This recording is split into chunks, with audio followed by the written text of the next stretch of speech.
ఇప్పుడు 95% మెంబర్స్ లాస్‌లో ఉంటారు. సెబీ చెప్పింది 5% ఒకటే ప్రాఫిట్ అని అన్నారు. సో, ఏదైతే ఇప్పుడు 95% ఎవరైతే ఇన్వెస్ట్ చేస్తారో ఇప్పుడు వాళ్ళందరూ 1% కూడా రాట్లేదంటారా? ఖచ్చితంగా రాదు. ఓకే. ఖచ్చితంగా రాదు. ఎందుకంటే 1% వస్తుంది. ఫర్ ఎగ్జాంపుల్ మీరు ఏదో ఒక చిన్న స్ట్రాటజీ, ఒక స్కిల్లో ఏదో ఒకటి నేర్చుకున్నారండి. దాన్ని మీరు ఇంప్లిమెంటేషన్ స్టార్ట్ చేశారు.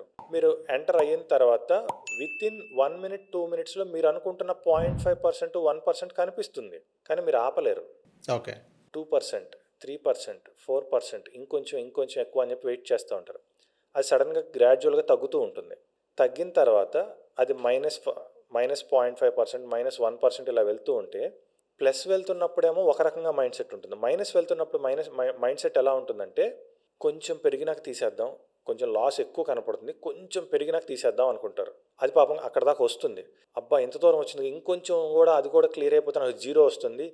జీరో వస్తే నేను సేఫ్టీగా బయటపడిపోతా కదా అని అక్కడి వరకు పెట్టేస్తారు. అది అక్కడికి రాదు. ఇంకొంచెం కిందకెళ్తుంది. అర్రే! ఇందాక తీసేసి ఉంటే బాగుండు. సరే ఈసారన్నా అక్కడికి వస్తే తీసేద్దాం అన్న ఉద్దేశంతో ఉంటారు. రాదు.